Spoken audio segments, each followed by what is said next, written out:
Da fucking boys!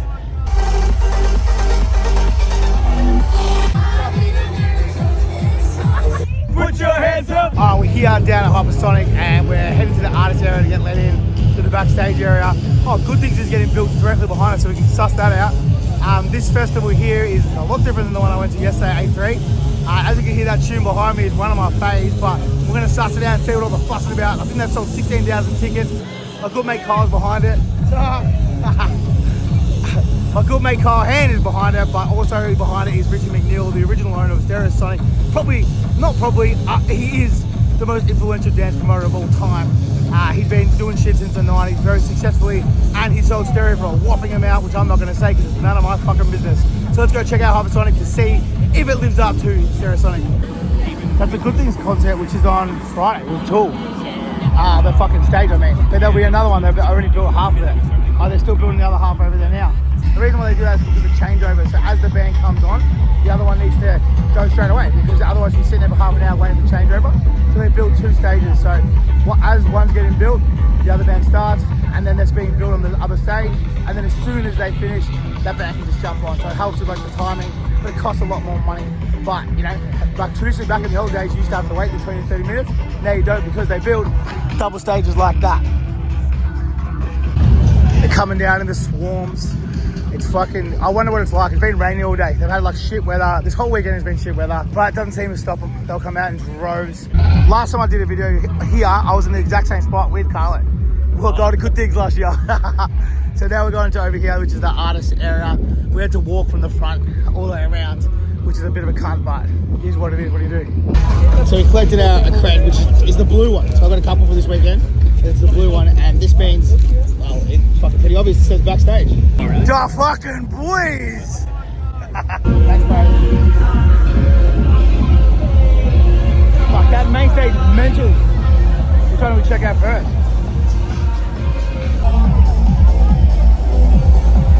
These tents are lifesavers. I think they cost like 10 or 20 grand to put up. Maybe more. I'll find out before the end of this video, but all I know is they're fucking expensive.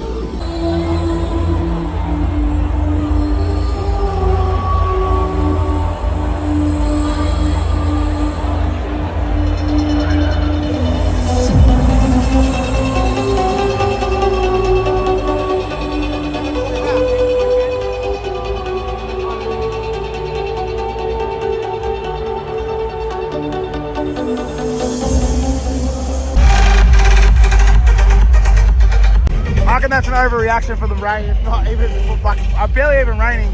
Unless it's a preparation, then kudos to you. That's smarter. You're smarter than me. Yeah, I'd say so. TiVo Oki's on now. Oh, Myro, this stage is sick. Love that. Everybody receive it, everybody scream!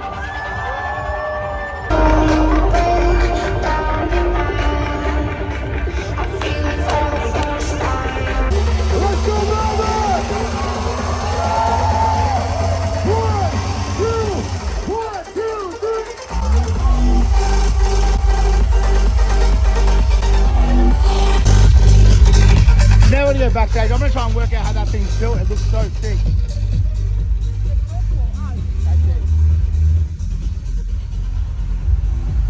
Buggy territory. I've never ever hired a buggy at my festival. I've never felt the need to, but I've always wanted to go on one or hire one, but the budget hasn't provided it. So as you can see, it's a bit of a fugazi because it's all just scaffold with metal plates in front of it. And that is some hectic back scaffold. I wonder, Jesus, look at that operation. There's LED screens. That must be just to do with weight and barriers. Look at the big concrete pillars and shit. That's wild. And this here is legit just steel. Cladding is it called, I think it's called cladding. Sick, that's fucking very imaginative. And then here, there's two stages behind here just to hold gear. That's fucking mental. I don't really get why these big stages are back here. Oh, it's a Good Thing stage. This is the side stage of Good Things. That's crazy. So they built the stages behind it, so when they rip it down, it's there for fucking Friday. That's mad. super interesting. So what they'd be doing is they'd be collabing on the production. So there'd be parts that they're using and other parts that they're using. Could be the sound system, could be whatever. But the same company would have built this and it would have made it cheaper. So if you do that, festivals often will go back to back or Saturday, Sunday or weekend after weekend because you can literally close on fucking half your bills. So it's a very common trait. So that's what we're seeing right now. Hypersonic and Good Things are sharing budget, but they're not the same companies. The owners from Hypersonic are not the same owners as Good Things. So that means that they've come together for the better good. Such a sick build. So this may not seem interesting to anybody else, but this is pisses behind the fence line. And you're probably thinking, why are so many toilets behind the fence line? Well, the reason why is because this stage is here. This is another stage for Good Things. So it's like a pseudo fucking space because they've shot shit, like I said before. So they've been using the same equipment, same stuff, and Good Things is a lot bigger footprint. So because of that, what they've done is they built these stages backstage for them to be ready for when they knock lot. When they pull it down, they're already there to go. And this is the artist compound. This is where all the festival owners / artists will be hanging out and playing. We'll try and find my mate Kyle. Hey! How are you? It's Marlo about to head off and fucking rock it. Gotta go to work. Get into it, bro. So that's Steve Aoki over there, and that's one of my old friends, Dean. His wife is one of my best mates' sisters. What's up? And he's like, they're about to open up Pokemon cards. So my mate just told me that he could crack an $80,000 card. And why could he crack an $80,000 card? If he's opening up a $19.99 booster box. And what's that cost? I would guess like 20 or 30 grand maybe. And there's no guarantee that there's any. No guarantee at all, but then there could be a Charizard in there. Or and what would that be worth? Up to 80? If it's rated, graded PSA 10, then it would be, I think that's like like Logan Paul bought one for $millions. So. Fuck me. So we'll soon see, because he's going to come out and probably tell me. So we'll soon see what he pulled. Come, let's go. Yeah, but I don't have the pass. I've only got this one. You're with me, don't worry. I've got a mad dick. Let's go. Let's jump on. Oh, dude. Jump on. Oh, dude. Put your hands up. Put your hands up. This is a way easier way to travel. Hey, Danny doesn't actually rant. I'm just telling you now. I do. Wait, I love those titties. We want to do it, but... Hey, what up? This is the backstage.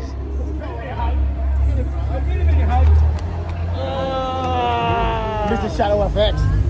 You guys are going because I didn't.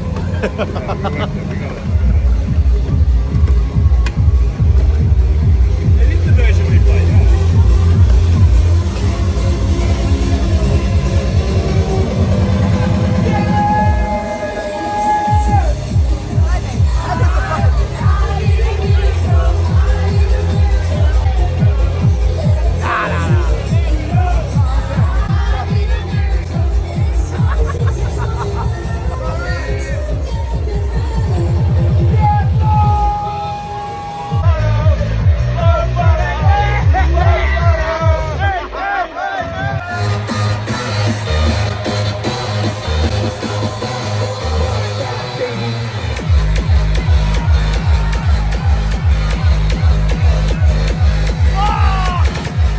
Have Dancing with the Sunset Bros on Milo, whilst Milo played the main stage of Hypersonic with his missus and their wives on my bingo card, but you fucking miss every opportunity you say no to it, and that was mad. That was like so weird to me. That's fucking dance royalty right there.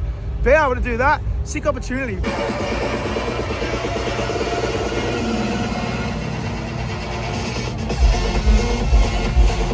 That's probably one of the coolest stages I've seen in the Australian Festival. I don't know what it cost them, but I'm guessing a fucking lot. It's pretty impressive. People should do more shit like that.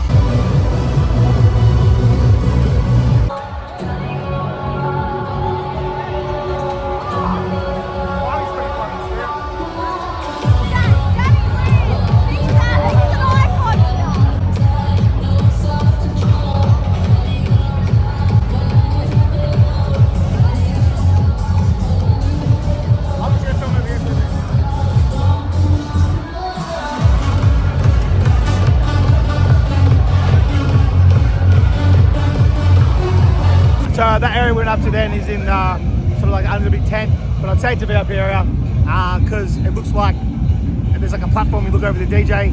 I'm assuming it wasn't traditional like an industry area. I reckon you had to pay for it. But, I don't want to stereotype, but the people that were there look like the kind of people that pay for that kind of area. We've left Hypersonic, and this is a post-festival tradition for me. Meat platter at Salatides. Nothing better to recharge yourself than a fucking meat platter after a festi. So I just got back from Hypersonic, and the actual main stage was probably one of the raddest. I was thinking really hard on this. I think it's one of the raddest stages I've seen at like a festival like that. I've seen some cool ones at Dus. Even then, it probably still takes it out. Very fucking Tomorrowland-ish, and I thought it was sick. Props off to Richie, Jeanette, and the crew.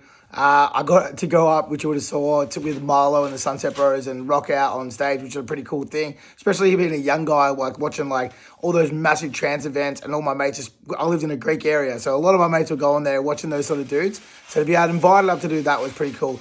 Jeanette is Marlo's wife, and she is one of the best promoters in Australia, but she's also one of the only real big female promoters, which kind of sucks, but she does it very fucking well. She's one of the best, and she has been for a very, very long time. She owns that space. When it comes to trance, you're talking Armin, Tiesto, Marlo, it's Jeanette, right? She's the day one, and she's the queen of trance, quite literally. So they had like a Lesso, Steve Aoki, they had Charlie Sparks, they had BLK. It's a real mix of different genres, but predominantly it was like hard trance or hard dance, which is really what got the crowd up and going. The thing I love about those sort of more commercial trance or just commercial artists in general is they're actually super nice compared to like some of the underground people. I very rarely say negative stuff, but when you go to like those cool sort of events, I'm not going to lie. Some of those artists and the people that are working those worlds are wankers with a capital W. They are fucking difficult to deal with, and they think they are better than you. I don't know why, but there's this stigma that because they play different sounds than someone at a cheese festival, they somehow seem to be cooler and better, and they don't want to associate with you. There's always this kind of gatekeeping politics, but you don't really get that at the commercial festivals. They're fucking always super friendly, super nice people, especially the trance guys. Like Marlo, unbelievably nice. Sunset Brothers, unbelievably nice. Charlie Sparks, unbelievably nice. It's not always the case. There's a lot of fucking commercial dudes out there that are dickheads too, but something that I noticed, like I go to a bunch of different festivals and you'll meet some artists, and I guess it's that if they're in the cool space, sometimes they're just not as nice. I'll never understand that. I think at the end of the day, we all play electronic dance music. It's fucking dance music. It's music. It goes into people's ears.